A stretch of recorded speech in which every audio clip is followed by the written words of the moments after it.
Well, it's been a hot story all year. Immigration back in the news. One of the people we lean on to help us with her immigration expertise is an immigration lawyer, Kate Lincoln Goldfinch, back on the James Show. Welcome. Here in, here up the I-35 in Dallas, we have the news that broke this morning that the Attorney General, Ken Paxton, is going to be digging into the police chief for not complying with all the ICE detention, immigration detainers, whatever it's called. Are you aware of this story? Do you have any insight as a lawyer on where the lines are in this case? I'm not aware of the specifics of the Dallas, investigation, but this pattern has followed several other cities. Austin, where I am, of course, Denver, Los Angeles, New York, other sort of democratic cities that have so-called sanctuary. That doesn't really have a definition, but in general, it's when the cities don't, facilitate sort of full access or cooperation with ICE, and then ICE comes down on them in all sorts of ways. So this appears to be sort of just adding another one of these blue cities, or, near blue, to the list that ICE is going after because they can't get full access. So what is the police department required to do? The police department is not required to give information over to ICE whatsoever. And they're not, essentially it's the authority of the state and local law enforcement agencies to run law enforcement in their own jurisdiction. It can get rather complicated, the sort of, separation of powers between localities and states and the Fed, but essentially law enforcement is in the hands of the localities. And so that's why we see a lot of pushback, and a lot of frustration on the part of ICE, because what they want is full access. They want the police to just notify ICE anytime they pull someone over who is an immigrant. And the police, their argument often, in places probably like Dallas, is it is our job to ensure public safety. And in order to have public safety, we have to have good relationships with our communities, including the immigrant community. And if they're all terrified of us and they won't talk to us and they won't report crimes and they won't be witnesses to crimes, then public safety is harder. And so we prefer not to, enforce immigration as police agencies. That's what they say. Yeah. The kind of pushback that immediately comes to my head is I'm from a much smaller town of about 100,000 people. Plenty of illegal immigrants there, though. And our cops don't have any problems detaining people for ICE and communicating with them. Are they not worried about the public safety of scaring illegals into talking to cops in smaller towns? Well, I think it's a balance of what matters to people. I think there are, enforcement-minded police agencies who want to round up immigrants. And so for them, that is a priority, and they're willing to do that. And, relationship with the community is less important. And in other places, like where I am in Austin, the Austin Police Department is more concerned with public safety overall and good relationships with the community. And so they don't have a pattern of turning people over to ICE. I mean, all of this might be moot pretty soon in Texas because we have legislation moving through the legislature this session that's going to force cooperative agreements in Texas with ICE. And it's one of the priorities of Dan Patrick. So probably at the end of this session, everywhere in Texas, we're going to see more cooperation. But right now, it's up to each locality to decide. What happens if this doesn't get dropped? Does this go to court? What court would it be in? The Dallas situation particularly? Yes, ma'am. I mean, yeah, that would be a federal lawsuit. If the feds were trying to enforce, action, it would go in the federal courts, and they would choose one of the federal district courts, and then any appeals would go up to the Fifth Circuit, which would, likely side sort of more conservative, and then up to the Supreme Court is the pathway of something like that. I wouldn't have guessed that. I would have thought it would stay in Texas since it's the Texas AG suing a Texas police chief, but this would go federal? Oh, yeah. See, I don't know. This particular battle, I don't know I thought it was the feds. I thought it was ICE going after Dallas. But you're right. If it's in Texas, it could, the whole litigation could remain in Texas. But it could, it could go in various courts. I don't think I've seen any sort of precedence for this. You're a lawyer. What can we expect out of this? Anything? I'd have to look more into the complaint and what's going on before I could sort of weigh in on it as an expert. But, I think probably ultimately the states or the localities being able to enforce their own rights is going to hold up pretty well in the courts. But again, I'd have to look at this one specifically. Yeah, we just found out about it like 11 o'clock this morning, so I got some reading to do on it too. I appreciate your expertise and your time. Kate Lincoln Goldfinch, where do they find you online? Yeah, just look me up. My name, Lincoln like the president, Goldfinch like the bird. Thank you very much. Talk to you soon, Kate. But right now, we're going to talk to Chris in Arlington. You're on WBAP. What's on your mind, Chris?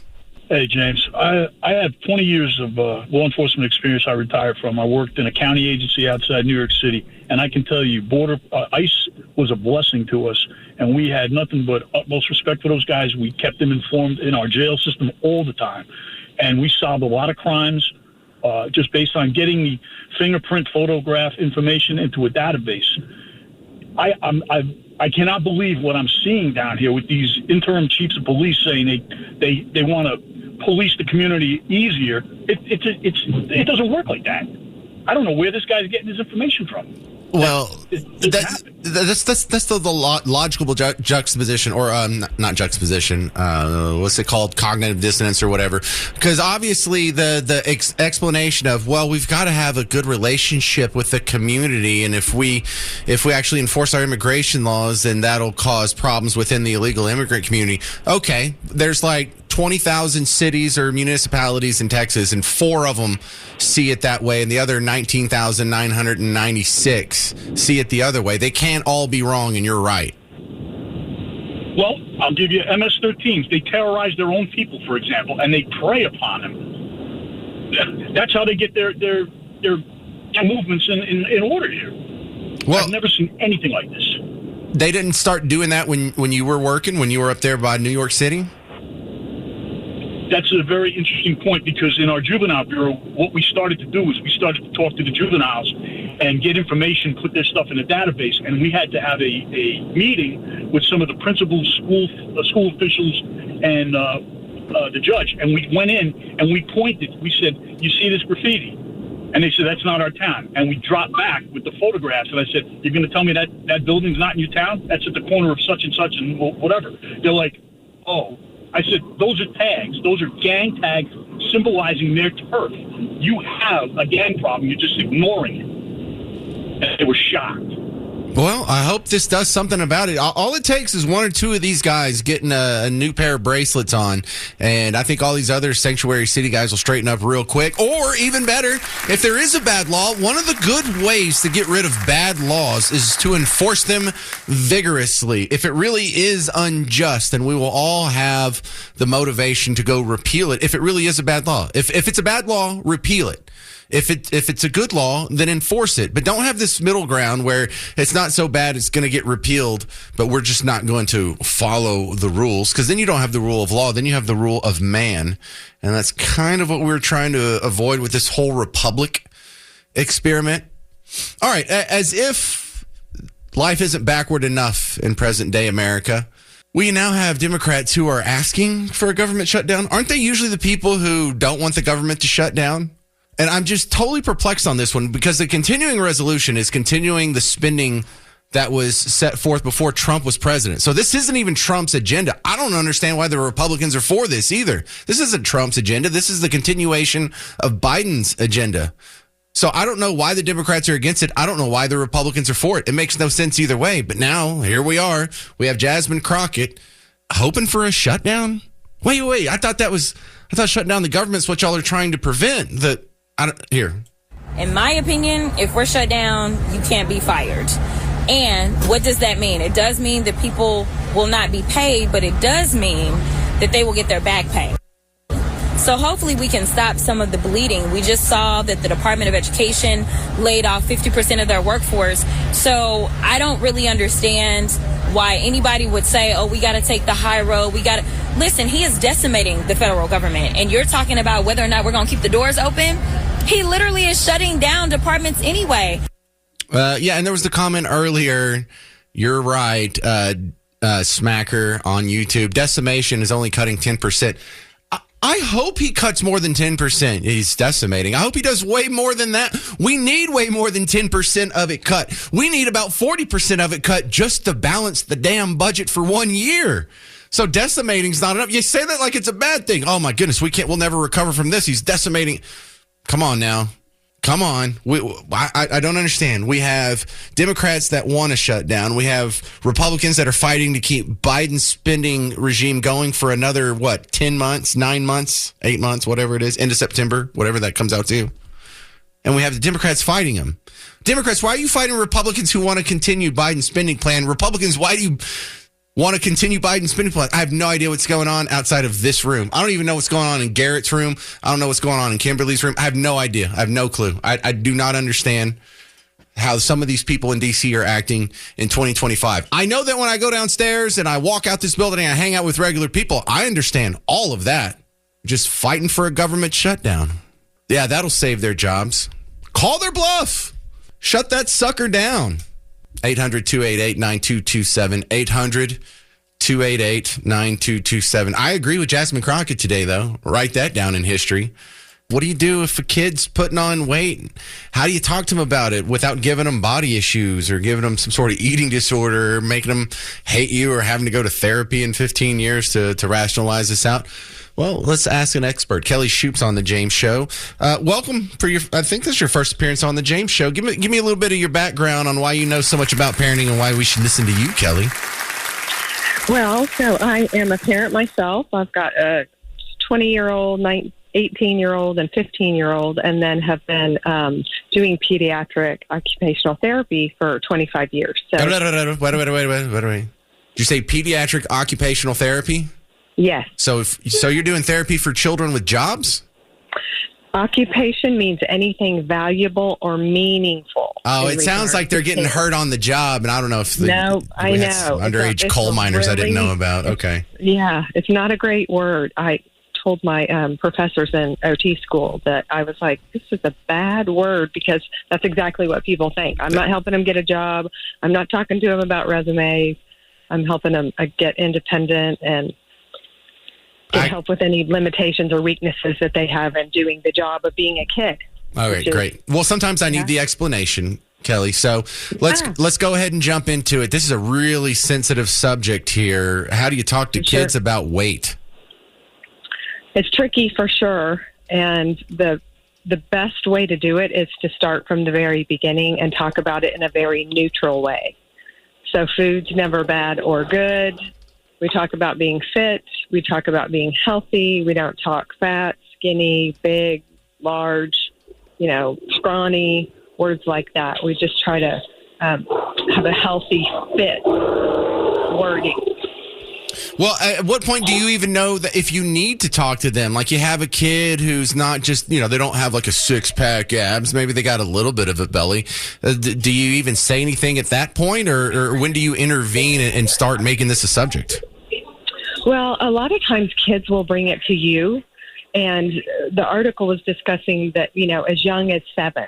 So 7-year-olds might tell you what's wrong with them, that they've looked in the mirror and all of a sudden they've found some flaws. And I think part of that is just, our society, we're programmed with TV and internet and social media to compare ourselves to others. And we see everywhere, posters, billboards, the ideal body type.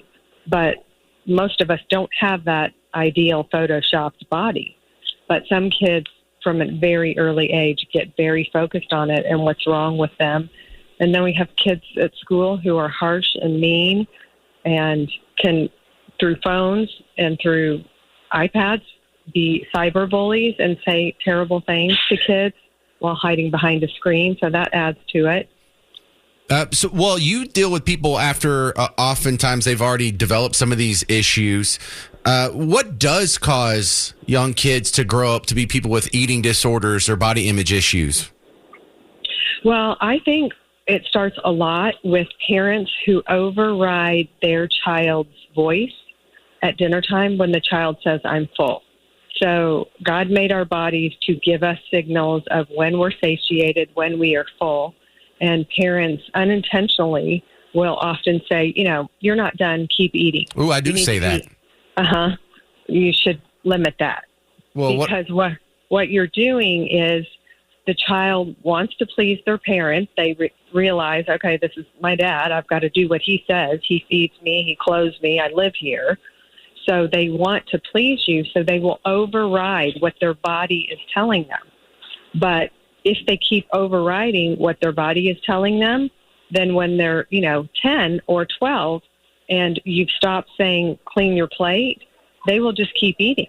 They've turned off that signal that tells them when they're full or not. And so they will often overeat, because that's what they've been conditioned to do. What's some good weight loss advice for kids? For kids, outside movement, exercise, give them healthy food, let them make those choices, but don't have your pantry stocked with processed foods, and just model it for them. So I love parents who are eating clean, who are trying to get rid of the sugar and the processed stuff. Talk about being healthy. Talk about what you do to be healthy. I'm going to go exercise and go for a walk around the block. It keeps my heart good and my muscles good. Do you want to join me? I used to ride bikes and do all kinds of different physical activities with kids because that helps get them moving, get those calories burning, and just reinforce also that it's about being fit and healthy, not fat or skinny, and that everybody has their own, everybody's body is exactly how God made it. So my body's not going to look like yours. Yours isn't going to look like your neighbor's, and that's okay. So to emphasize less parenting or less comparison. What about the James Parker plan of making them jog around the subdivision while I follow slowly in the car yelling at them with an electric bullhorn? That seems pretty harsh. But if that works and your kids like it and they want to do it the next day, that would be the clue like, oh, this is a good thing. They like it. But if they don't want to get off the couch next day, that might be your clue that it's too harsh and to try something else. All right, you should not take me so serious, Kelly. I would never do that. How do we find your work online? You can find me at kellykshoup.com. And you're here locally. Where's your office? Yeah, it's out of my house. So I live in Preston Hollow. So, I'm out and about in schools and preschools, people's houses. I will meet in the park to work with kids, to be outside. So lots of different places. All right. Well, I got 4 kids, and so far they're doing okay. But wish me luck, Kelly. Well, great job. If you've got 4 and they're alive and well, that's awesome. Well, let's keep it up. Let's give it about 10 or so years and see if they stay out of jail before we call me a great success too soon. Thank you, Kelly Shoup. Thank you. Appreciate it. All right. For those of you, hey, have you seen Landman yet? Have you been wanting to be on TV? I love the show Landman. Have you seen this yet? It's Billy Bob Thornton, and he works in the oil patch out by Midland, Odessa, somewhere out there. And I don't know. It just turned into Billy Bob Thornton has become one of those guys where if he's in a project now, I'm just going to watch it because I'll probably like it. I'm not even sure if I like the guy like on a personal level, like if we'd be friends or stuff. He's kind of quirky in interviews, but then again, all my friends are weirdos, so we'd probably get along swimmingly. But even that little bit part he did in 1883 where he was in Fort Worth, just knocked it out of the park. Absolutely knocked it out of the park. Let me play you one sound clip from Landman, and then I'll tell you how you can maybe be an extra in season 2. This is a clip from season 1 that went pretty viral for obvious reasons. Any idea how much diesel they have to burn to mix that much concrete or make that steel and haul this out here and put it together with a 450-foot crane? You want to guess how much oil it takes to lubricate that thing? Talking about or windmills. winterize it? And its 20-year lifespan, it won't offset the carbon footprint of making it. And don't get me started on solar panels and the lithium in your Tesla battery. And never mind the fact that if the whole world decided to go electric tomorrow, we don't have the transmission lines to get the electricity to the cities. It'd take 30 years if we started tomorrow. And unfortunately for your grandkids, we have a 120-year petroleum-based infrastructure. Our whole lives depend on it. And hell, it's in everything. That road we came in on, the wheels on every car ever made, including yours, it's in tennis rackets and lipstick and refrigerators and antihistamines, pretty much anything plastic. Your cell phone case, artificial heart valves, any kind of clothing that's not made with animal or plant fibers, soap, hand lotion, garbage bags, fishing boats, you name it. Everything. Love it. Now, we got the news yesterday that Landman got approved for season 2. That's not why we're doing this story, though. But now that it's official, I guess they had already been scoping out the scenes and they already have a script and everything, because now they're asking for extras. Now, this isn't for everyone. The North Texas-based company Legacy Casting is calling for TCU students between the ages of 18 and 23. So, Frogs, this is for you. Current Frog. Not you, Garrett. Not former. He's over there in his TCU hat even.